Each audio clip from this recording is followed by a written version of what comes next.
The 2017 Volkswagen ID CROZZ II concept. Volkswagen is taking the shift to electric vehicles very seriously, and as such, it has been flooding us with concept after concept that features futuristic looks, new technology, and all-electric drivetrains. We've seen the ID Buzz, the new Microbus, and the ID CROZZ, an all-electric SUV with coupe-like proportions and a desire to drag you over to the green side. When the doors to the 2017 Frankfurt Motor Show kicked off, VW was there with the ID CROZZ II, and reinterpretation of the original that points the way more strongly to the production vehicle. With that in mind, there isn't a lot going on here that separates the CROZZ II from the original CROZZ concept. VW claims it has revamped the front and rear sections of the vehicle, while the interior has been refined just a little bit. The 21-inch wheels are a little more production-ready, but far from what we'll probably see on the production model. VW promises 310 miles of range on a single charge, a top speed of 111 miles per hour, and quick charging to the tune of 80% in just 30 minutes. Not bad. With all of this in mind, the CROZZ II isn't exactly a huge departure from the previous example and still features some pretty futuristic features. It's still rocking the side view cameras, and unique interior, and the same general exterior look. It does appear to be a little bit longer, but even that could be our eyes playing tricks on us. What's more important is that this model should be seeing its way to the market as a full-fledged, all-electric model by the turn of the decade. So, before we start seeing spy shots of the production model prototypes, let's take a closer look at this concept and talk more about it. Exterior. To start off, Volkswagen painted this concept in what it's calling hibiscus red metallic, which just happens to be a lot more attractive than the color that graced the original concept. But, to be honest, that's the biggest difference between the CROZZ II and the original CROZZ. Up front, the redesigned front fascia now includes just a little more detail on the edges and in the center. The louver inside the fake air dam at the bottom now sits just a bit higher and gets a body-colored finish. The headlights are also said to have been redesigned and brought closer to being production ready, but what that means is that the LED on the inside of the lens is now larger than before. The LED strip that links both headlights together has also grown a bit, while the VW emblem on the nose is now much cleaner to look at and certainly stands out better with the red body color. Finally, the skid plate down below has been refined with new fins to add a bit more character. That's the biggest difference between the CROZZ II and the original CROZZ. Moving over to the sides, the biggest thing that has changed is the 21-inch wheels that are more production ready. I highly doubt they'll ever make it into production, but they do look quite nice. The cladding has also been carried over from the front fascia to the side profile, surrounding the wheel arches and covering the side skirts down below. The car is still void of your traditional door handles, so it's possible VW will try to carry those over to the production model.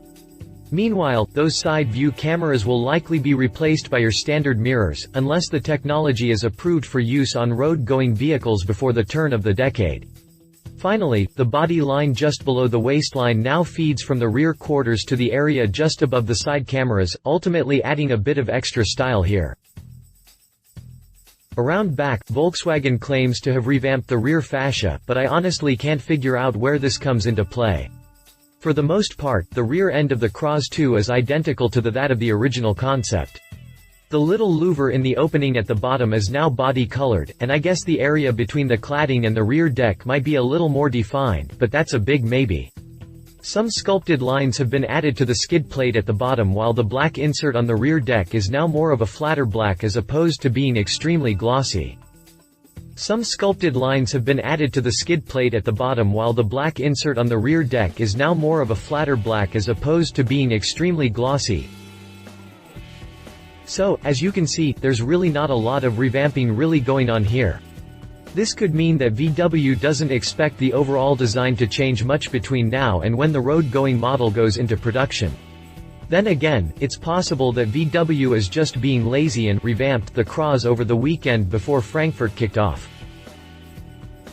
It's hard to say, but the overall design is fairly attractive if you're into coupe-like SUVs, and I'm certainly interested in seeing how this thing will fare in sales with a look like this.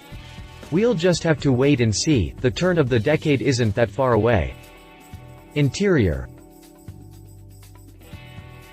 Like the exterior, not much has changed inside, but there are a few key things to point out.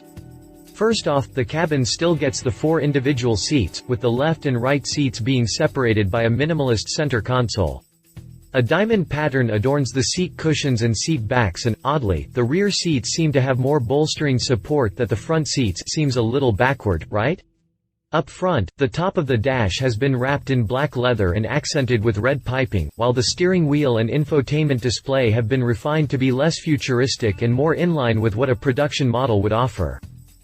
A diamond pattern adorns the seat cushions and seat backs and, oddly, the rear seats seem to have more bolstering support than the front seats.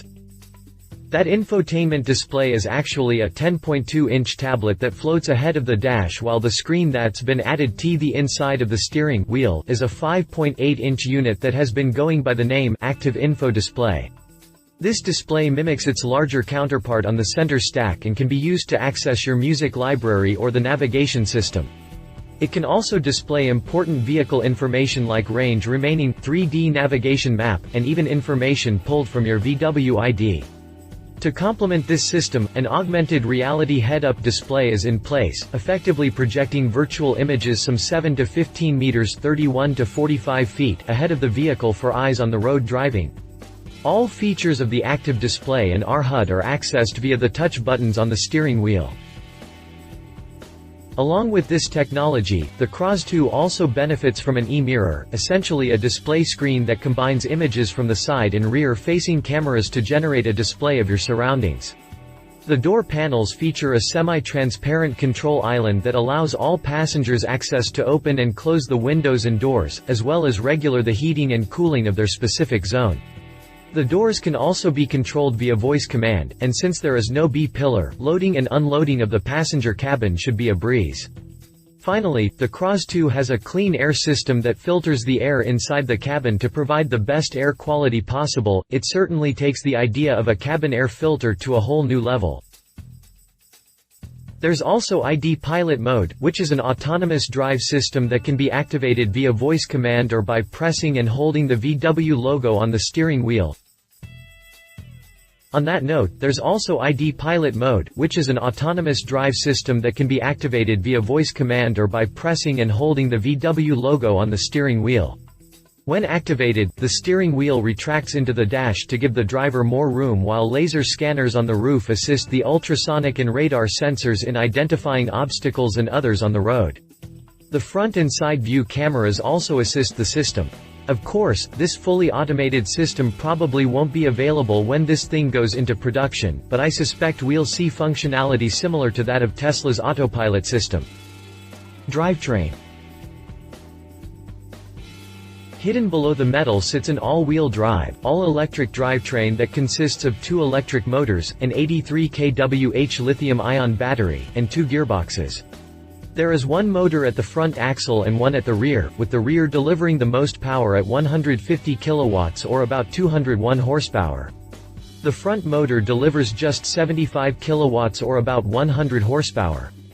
Total system output is rated at 225 kilowatts or just over 300 ponies when both motors run at their max output.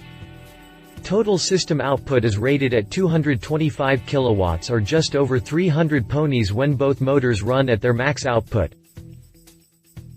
An electric propshaft splits power between the front and rear axles as needed, while the drive system can maintain full AWD functionality of off-roading or less than favorable road conditions. And, since the battery is stored in the floor and the drive motors located at either end, the CROZZ II has a weight distribution of 48% in the front and 52% in the rear, something that will provide for excellent handling qualities even during spirited driving. Suspension duties are handled by a McPherson suspension up front, while the rear gets a multi-link system. The driveline is integrated into the suspension system in the front and rear, as is the decoupled subframe. Because of the layout of the front axle, the CROZZ II can achieve a turning circle of just 10.5 meters or about 31.5 feet. Suspension duties are handled by a McPherson suspension up front, while the rear gets a multi-link system. So far, VW has remained quiet as far as performance goes, but with some 300 ponies on tap, I wouldn't exactly expect this thing to be a slouch in production form. I would guess that it could hit the 60 mph sprint in around 5 seconds with top speed sitting somewhere around 130 miles per hour at best. I know that sprint time might seem a bit low, but you have to remember that these electric motors deliver near instant torque, so getting up to speed is a breeze. Conclusion. At the end of the day, the CROZZ II is a promising concept and is slated for production by 2020, but how much of it will actually make it into production is a big question. It's doubtful that full autonomy will have all of the kinks ironed out and pass regulatory requirements by 2020, so I wouldn't expect a Level 5 system at launch. With that in mind, that retractable steering wheel will either be disabled or non-existent. I'm not even sure we'll see the interior rock a steering wheel like the one seen in this concept, but I could be wrong. The interior could carry over as long as the seats and safety systems meet federal requirements, but I'm not so sure how the production model will fare with the lack of a B-pillar.